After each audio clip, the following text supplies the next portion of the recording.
ونسلم على رسوله الكريم وأشهد أن لا إله إلا الله وحده لا شريك له وأشهد أن سيدنا ومولانا محمدا عبده ورسوله صلی اللہ تبارک و تعالی علیہ وعلی آلہ وصحبہ وسلم تسلیما کثیرا اما بعد فاعوذ باللہ من الشیطان الرجیم بسم اللہ الرحمن الرحیم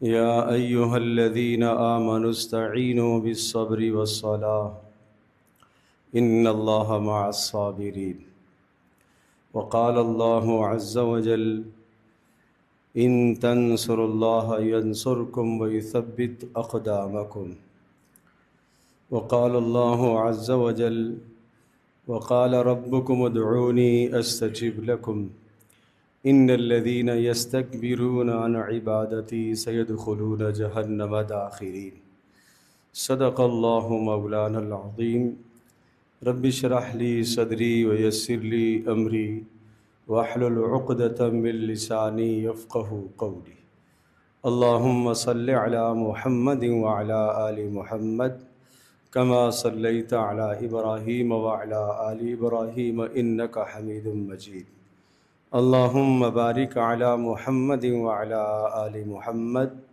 كما باركت على إبراهيم وعلى آل إبراهيم إنك حميد مجيد۔ اللہ تبارک و تعالی نے انسان کو سب سے اشرف اور سب سے اعلیٰ مخلوق بنایا ہے۔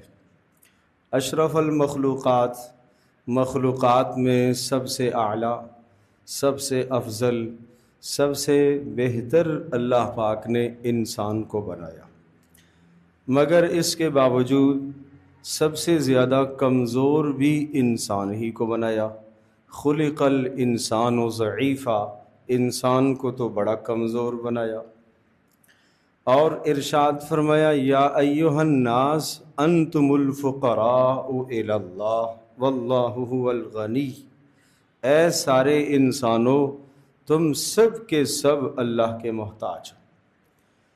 سب سے اعلیٰ، سب سے اشرف، سب سے بہترین مخلوق کون سی؟ انسان۔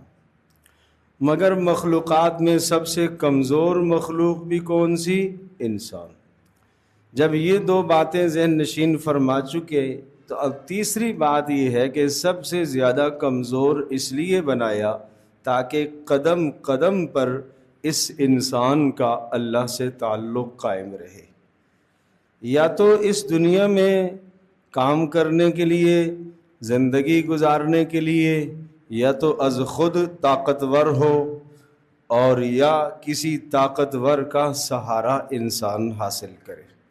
انسان کتنا بھی طاقتور ہو جائے، جب بھی اسے سہارے کی ضرورت ہے، اور سب سے قوی تر اور سب سے بلند تر اور سب سے مضبوط ترین سہارا اللہ کی ذات عالی۔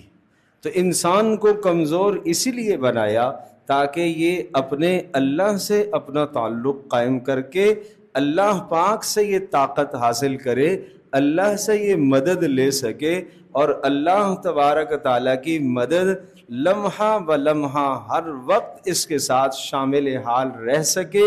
اس لیے اللہ نے اسے کمزور بنایا۔ یا ایھا الناس انتم الفقراء الی اللہ، اے انسانو تم سب کے سب اللہ کے محتاج۔ اب اس اللہ جل جلالہ، جس اللہ پاک نے اس انسان کو سب سے اشرف بنایا اور سب سے کمزور بنایا، اور وہ اللہ وحدہ لا شریک کی ذات، سب سے طاقتور ذات، اس طاقتور ذات سے مدد لینے کے 4 اسباب اس وقت ذکر کرتا ہوں۔ اس اللہ کی مدد حاصل کرنے کے لیے 4 اسباب۔ یا ایھا الذین آمنوا استعینوا بالصبر والصلاۃ، نمبر 1 صبر کے ذریعے سے اللہ کی مدد آتی ہے۔ نمبر 2 نماز کے ذریعے سے اللہ کی مدد آتی ہے۔ نمبر 3 ان تنصروا اللہ ینصرکم، اللہ کے دین کی مدد کرو گے تو اللہ تمہاری مدد کرے گا۔ نمبر 4، وقال ربکم ادعونی استجب لکم، رب تمہارا یہ کہتا ہے تم مجھے پکارو مدد کے لیے، میں تمہاری پکار کو سنوں گا۔ وَآتَاكُم مِّن كُلِّ مَا سَأَلْتُمُوهُ، جو بھی تم مانگو گے تمہیں ملے گا۔ تو خلاصہ کیا ہوا کہ انسان سب سے اعلیٰ، سب سے اشرف، مگر سب سے کمزور، اور اس کمزور کو اللہ سے مدد لینے کے لیے 4 راستوں کی ضرورت ہے، 4 اسباب سے اللہ کی مدد آئے گی، صبر کے ذریعے سے، نماز کے ذریعے سے، دین کی مدد کرنے کے ذریعے سے، اور دعاؤں کے ذریعے سے۔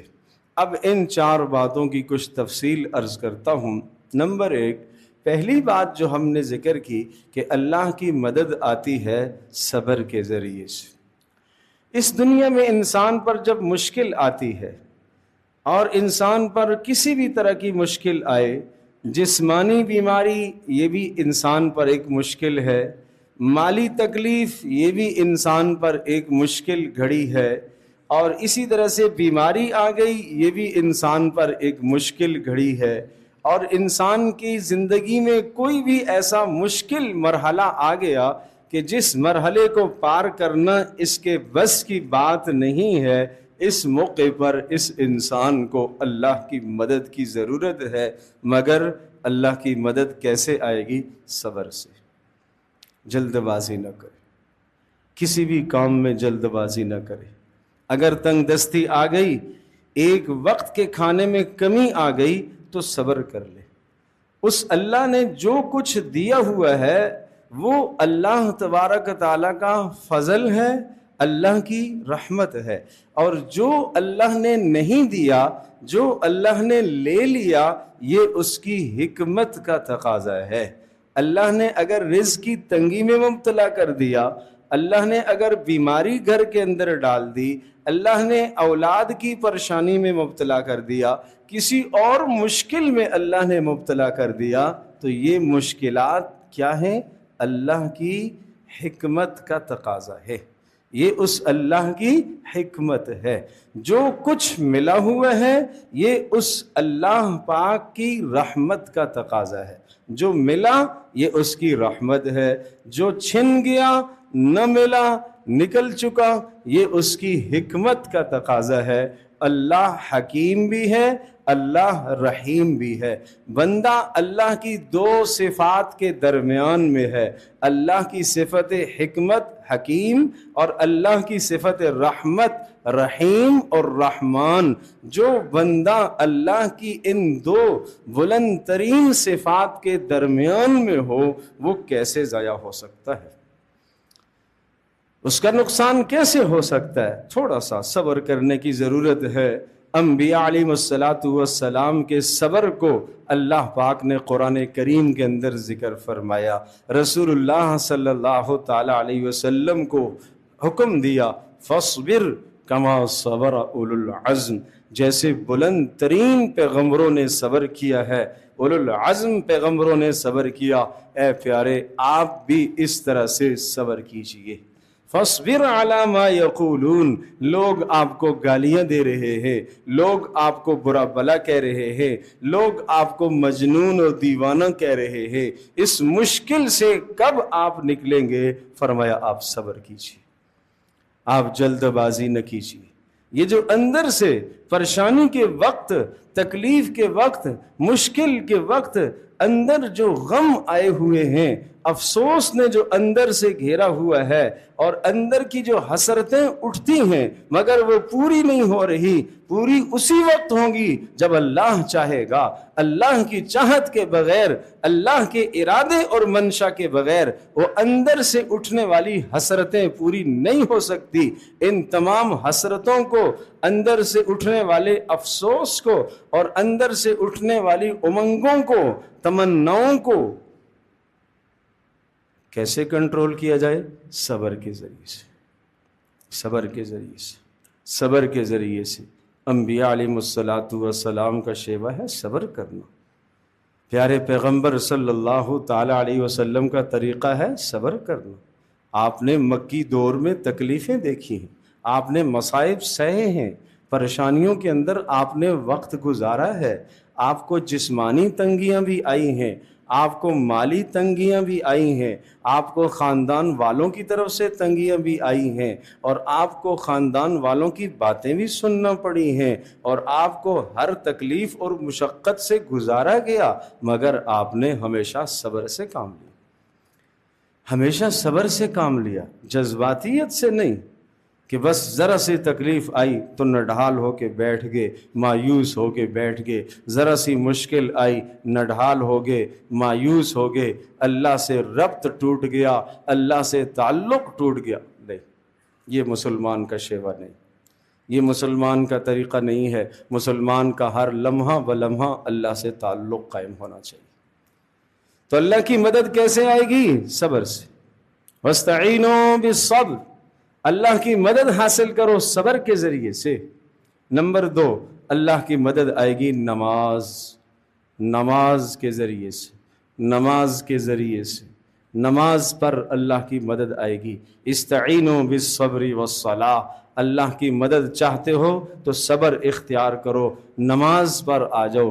ہاں وَإِنَّهَا لَكَبِيرَةٌ إِلَّا عَلَى الْخَاشِعِينَ، ہاں نماز پڑھنا گراں گزرتا ہے مشکل مرحلہ، اس لیے کہ مشکل کے وقت، تکلیف کے وقت، مصیبت کے وقت کوئی نماز فرض کبھی کہے تو آدمی کو غصہ آتا ہے، جنجلاہٹ پیدا ہو جاتی ہے، میں اس مصیبت میں پڑا ہوا ہوں اور اس کو نماز کی پڑی ہوئی ہے، یہ نماز کی تلقین مجھے کر رہا ہے، اس لیے فرمایا وَإِنَّهَا لَكَبِيرَةٌ، ہاں یہ شاق گزرتی ہے، مشقت ہے ضرور، الا علی الخاشعین، مگر جو لوگ اللہ کی طرف رجوع کرنے والے ہیں، جن کی زندگی میں عاجزی ہے، انکساری ہے، تواضع ہے، ان پر نماز گراں نہیں گزرتی۔ آؤ رسول اکرم صلی اللہ تعالی علیہ وسلم کی زندگی کو ہم دیکھتے ہیں۔ ارشاد فرمایا، پیارے رسول صلی اللہ تعالی علیہ وسلم کا حال یہ ہوتا تھا کہ اذا حزبہ امر فزع الی الصلاۃ،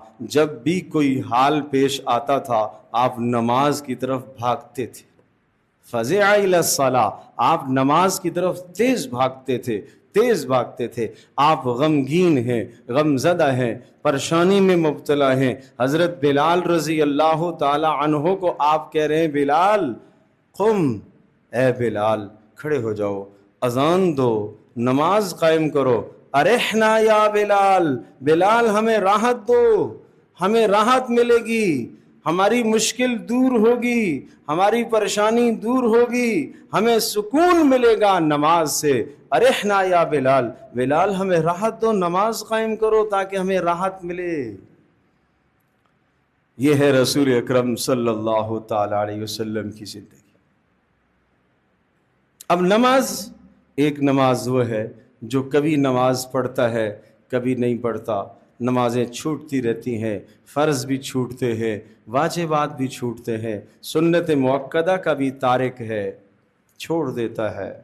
دوسرا وہ نمازی ہے جو نماز پڑھتا ہے، شروع سے لے کر آخر تک اس کا دھیان نماز میں نہیں ہوتا، وہ دنیا میں لگا رہتا ہے۔ تیسری قسم کا وہ نمازی ہوتا ہے جو نماز میں دھیان لگانے کی کوشش کرتا ہے، دھیان جمانے کی کوشش کرتا ہے، مگر پھر بھی دنیا کی طرف چلا جاتا ہے، پھر واپس نماز میں دھیان لے آتا ہے۔ اس کو درگزر کر دیا جائے گا، قبول کر لی جائے گی اس کی نماز کہ کوشش اس نے کی ہے۔ پہلے والے دو فہرست سے نکل گئے، پہلے والے دو نکل گئے، جس نے کبھی پڑھی کبھی نہیں پڑھی، اور نمبر 2 ہمیشہ پڑھی مگر نماز میں اللہ کی طرف دھیان ہی نہیں تھا۔ ان دو نمازوں پر کچھ نہیں ملنے والا۔ تیسری والی نماز جو ہے درگزر ہو جائے گی، معاف کر دیا جائے گا، قبول کر لی جائے گی۔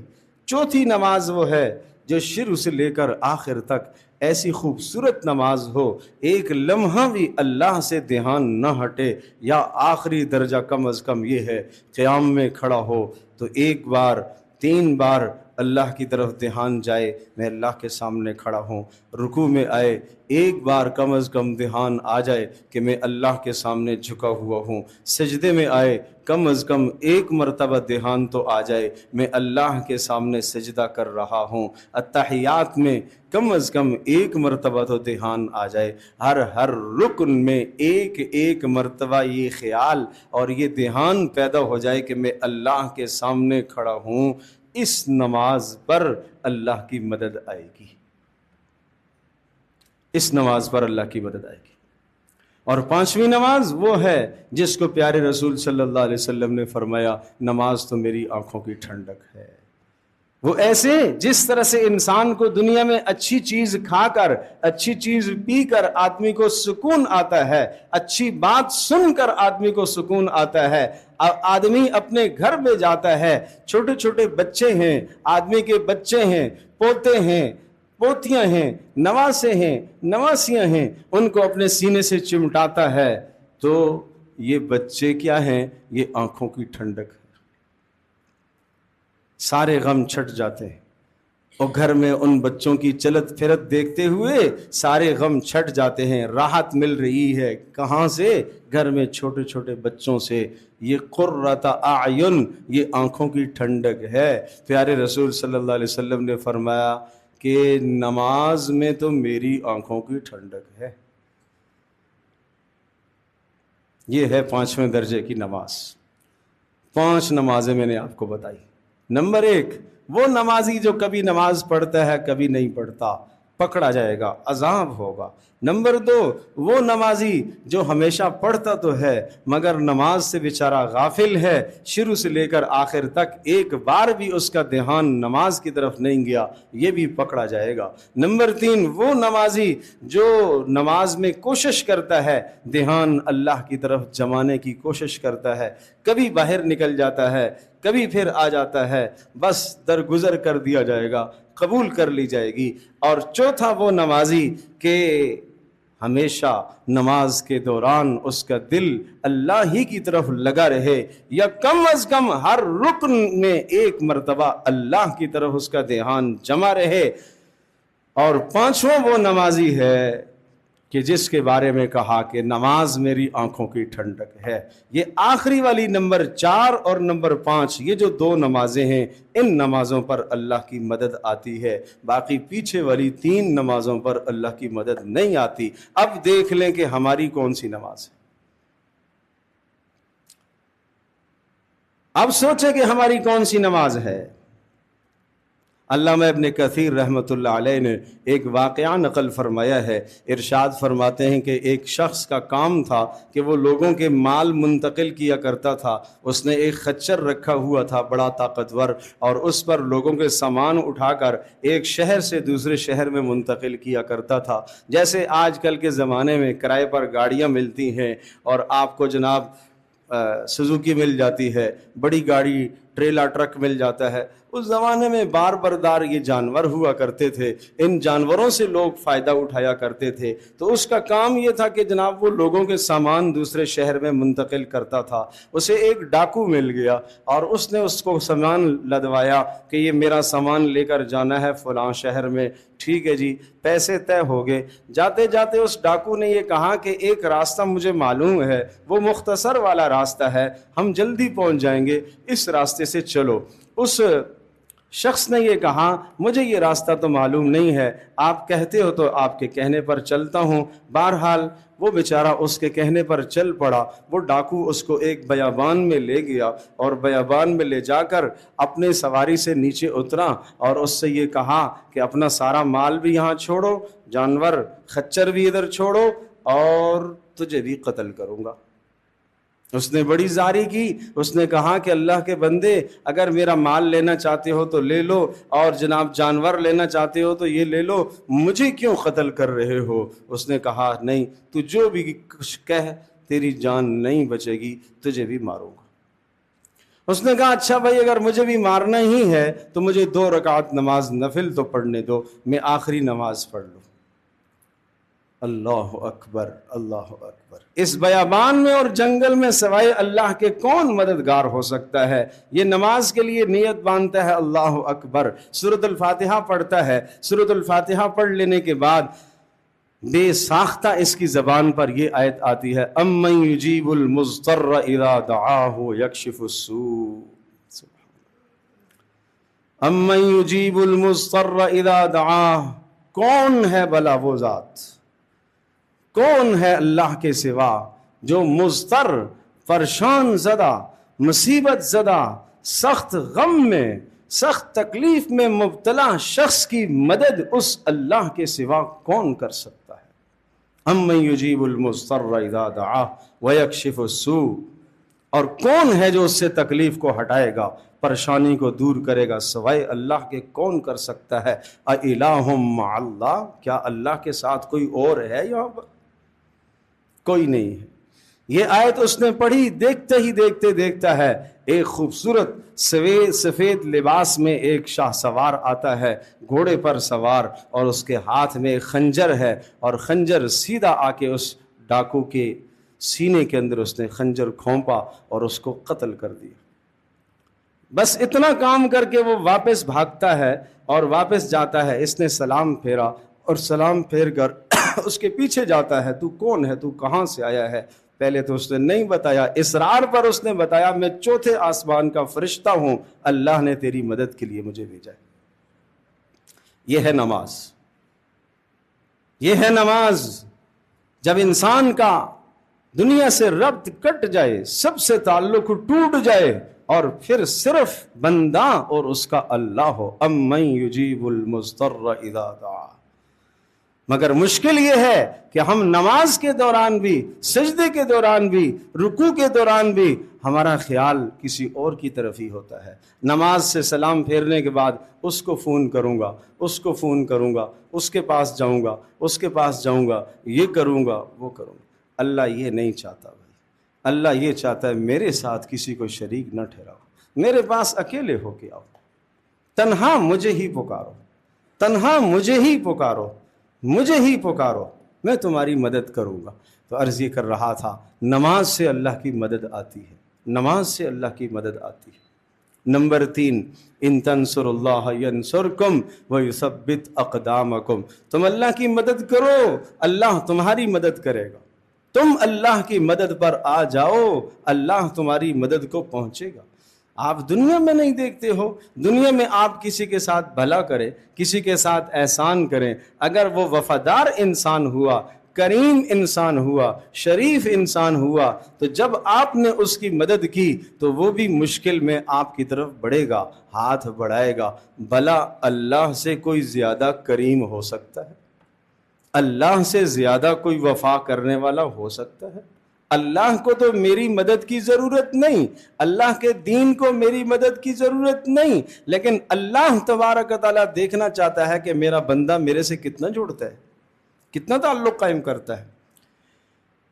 رسول اللہ صلی اللہ تعالی علیہ وسلم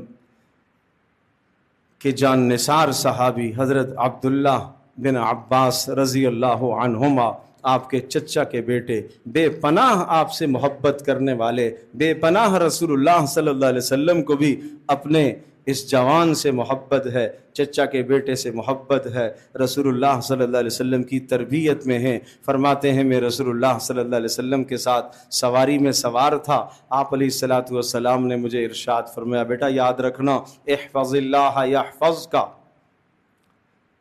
احفظ اللہ یحفظک، اللہ کے دین کی مدد کرو، اللہ تیری مدد کرے گا۔ احفظ اللہ تجدہ تجاہک، بیٹا اس بات کا خیال رکھنا، اللہ کے دین کی مدد کرنا، اللہ کو اپنی مدد کے لیے بالکل سامنے پاؤ گے۔ اللہ کے دین کی مدد کرنا اور اللہ کو اپنی مدد کے لیے بالکل سامنے پاؤ گے، اپنی جان سے، اپنے مال سے، اپنی صلاحیت سے، اپنی عزت سے دیکھے ہر انسان میں اللہ کے دین کی کیا مدد کر رہا ہوں۔ صرف نماز پڑھنا، تلاوت کر لینا، روزہ رکھ لینا، حج کر لینا، یہ اعمال صالحہ یہ تو ذات کے لیے ہے، یہ تو اپنی ذات کے لیے ہے۔ اسلام صرف اپنی ذات کے لیے نہیں آیا، اسلام متعدی ہے۔ اسلام دوسرے میں خیر پھیلانے کی تلقین کرتا ہے، دوسروں کی طرف خیر بڑھانے کی تلقین کرتا ہے۔ وَتَوَاصَوْا بِالْحَقِّ وَتَوَاصَوْا بِالصَّبْرِ، حق بات کی تلقین کرنا، ایک دوسرے کو تلقین کرتے رہنا، یہ ایمانیات میں سے ہے۔ تو اس لیے اپنے آپ کو کسی نہ کسی درجے میں کھپائیں، اپنی صلاحیت کو دین پر لگائیں، اپنے مال کو دین پر لگائیں، اپنے علم کو دین پر لگائیں۔ یہ ہے ان تنصر اللہ ینصرکم، اگر تم اللہ کے دین کی مدد کرو گے تو اللہ پاک تمہاری مدد کرے گا۔ اور بڑا عجیب عقیدہ سمجھایا حضرت عبداللہ ابن عباس رضی اللہ تعالی عنہما فرماتے ہیں، پھر ارشاد فرمایا وَاعْلَمْ أَنَّ الْأُمَّةَ لَوِ اجْتَمَعَتْ عَلَىٰ أَن يَنْفَعُوكَ بِشَيْءٍ لَمْ يَنْفَعُوكَ بِشَيْءٍ إِلَّا قَدْ كَتَبَ اللَّهُ لَكَ۔ بیٹا اس بات کا خیال رکھنا، اگر سارے کے سارے انسان تجھے نفع پہنچانا چاہیں، جب تک اللہ تبارک تعالیٰ تجھے نفع پہنچانے کا ارادہ نہیں فرمائے گا، کوئی بھی تجھے نفع نہیں پہنچا سکتا۔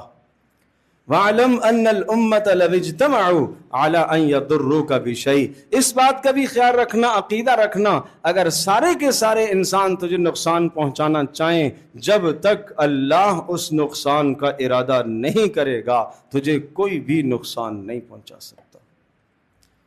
کیوں ڈرتے ہو؟ اس طاقتور ذات کو سہارا کیوں نہیں بناتے؟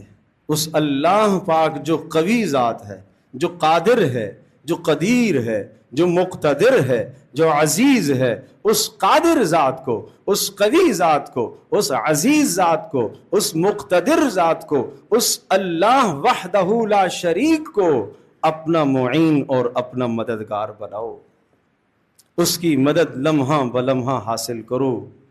اس نے جو ارادہ کر لیا ہوگا وہی جو اس کا ارادہ ہے۔ میرے اور آپ کے ارادے دھرے کے دھرے رہ جاتے ہیں، ہمارے ارادے اس وقت تک تکمیل تک نہیں پہنچیں گے جب تک اللہ کے ارادے شامل حال نہ ہوں۔ کبھی کبھی ہم جو ارادہ چاہتے ہیں، کام چاہتے ہیں کہ یوں کرنا ہے، وہ ہو جاتا ہے اس لیے کہ اللہ کا ارادہ بھی ساتھ ملا ہوا ہے، اور کبھی نہیں ہوتا اس لیے نہیں ہوتا کہ اللہ کا ارادہ نہیں تھا۔ ایک بزرگ کہتے ہیں میں اس بات پر خوش ہوتا ہوں جو اللہ سے دعا مانگتا ہوں نا، جو دعا مانگتا ہوں، جو چیز مانگتا ہوں مل جاتی ہے، اتنا خوش نہیں ہوتا جتنے نہ ملنے پر خوش ہوتا ہوں۔ کیوں بھائی نہ ملنے پر کیوں خوش ہوتے ہو؟ کہا مل جائے تو یہ میرا ارادہ ہے، میری چاہت ہے، میری تمنا ہے، نہیں معلوم کہ میری تمنا جو میں نے کی ہے یہ شے میرے حق میں بہتر ہے کہ نہیں ہے، مجھے کیا پتا، مگر جو شے اللہ نے نہیں دی ہے، اللہ نے میرے حق میں فیصلہ نہیں کیا تو میں خوش ہوتا ہوں، اس لیے کہ اللہ میرے بارے میں بہتر جانتا ہے نا، اللہ تو بہتر جانتا ہے۔ تو یوں اللہ کی مدد آتی ہے، دین کی مدد۔ اور چوتھی چیز ہے اللہ کی مدد آئے گی دعا کے ذریعے سے۔ دعا، الدعاء مخ العبادہ، عبادت کا خلاصہ ہے دعا، عبادات کا خلاصہ ہے دعا۔ ہر نبی اللہ کے سامنے ہاتھ پھیلائے ہیں، ہر نبی نے اللہ کے سامنے ہاتھ پھیلائے ہیں۔ زکریا علیہ السلام نے اللہ سے اولاد مانگی، بڑھاپے میں اللہ نے اولاد دی۔ ابراہیم علیہ السلام نے ہاتھ پھیلائے، بڑھاپے میں اللہ نے اولاد دی۔ صبر کیا، مانگتے رہے، مایوس نہیں ہوئے۔ یونس علیہ السلام مچھلی کے پیٹ میں پہنچ گئے، اللہ ہی سے مانگا، نادا فی الظلمات اللہ الہ الا انت سبحانک انی کنت من الظالمین۔ اپنی کمی کا اعتراف کیا، اپنی کمزوری کا اعتراف کیا، اپنی بے بسی کا اعتراف کیا، اللہ کی حمد و ثنا بیان فرمائی، اللہ پاک نے مدد فرمائی۔ فاستجبنا لہ ونجیناہ من الغم، ہم نے یونس کو غم سے نجات دی اور ان کی پکار کو سنا۔ وَكَذَلِكَ نُنْجِي الْمُؤْمِنِينَ، ایمان والوں کے غموں کو اسی طرح سے ہم دور کرتے رہیں گے۔ ایمان والے مانگے تو صحیح، آئیں تو صحیح، دربار میں تو آئیں، خالی ہو کے آؤ، ذہن خالی کر کے آؤ، دل و دماغ کو خالی کر کے اللہ کے پاس پہنچو۔ تو میں یہ عرض کر رہا تھا، خلاصہ کلام یہ نکلا، سب سے اشرف مخلوق اللہ نے انسان کو بنایا، سب سے اعلیٰ مخلوق اللہ نے انسان کو بنایا، اور پھر سب سے کمزور بھی انسان کو بنایا۔ کیوں کمزور بنایا؟ تاکہ قدم قدم پر اس کا اللہ سے تعلق رہے، اللہ کی طاقتور ذات سے یہ فائدہ اٹھائے اور اس سے مدد لے۔ اور مدد کے 4 اصول ذکر کیے ہیں۔ اللہ کی مدد آتی ہے صبر کے ذریعے سے، یا ایھا الذین آمنوا استعینوا بالصبر، ایمان والو اللہ کی مدد چاہتے ہو صبر سے آئے گی۔ نمبر 2 والصلاۃ، اللہ کی مدد نماز سے آئے گی، مگر نماز کی جو 5 قسمیں میں نے بتائی ہیں ان میں سے آخری 2 قسموں پر اللہ کی مدد آتی ہے، وہ سن لیجئے گا۔ اور نمبر 3 اللہ پاک کی مدد آئے گی، ان تنصروا اللہ ینصرکم، اگر تم اللہ تبارک تعالیٰ کے دین کی مدد کرو گے تو پھر اللہ تبارک تعالیٰ بھی تمہاری مدد کرے گا۔ تم اللہ کے دین کی مدد کرو گے تو اللہ پاک تمہاری مدد کرے گا، اور اللہ کی مدد آئے گی دعا کے ذریعے سے، اللہ کی مدد آئے گی دعا کے ذریعے سے، اللہ کی مدد آئے گی دعا کے ذریعے۔ تو یہ 4 اسباب اختیار کیے، میں نے عرض کیا 4 اسباب ہیں جن سے اللہ کی مدد آتی ہے۔ چلو آئیے آج سے ہم انشاءاللہ پابندی کریں گے اور ان اعمال کا ہم اہتمام کریں گے۔ اللہ تبارک و تعالیٰ مجھے بھی، آپ کو، ہم سب کو عمل کی توفیق عطا فرمائے۔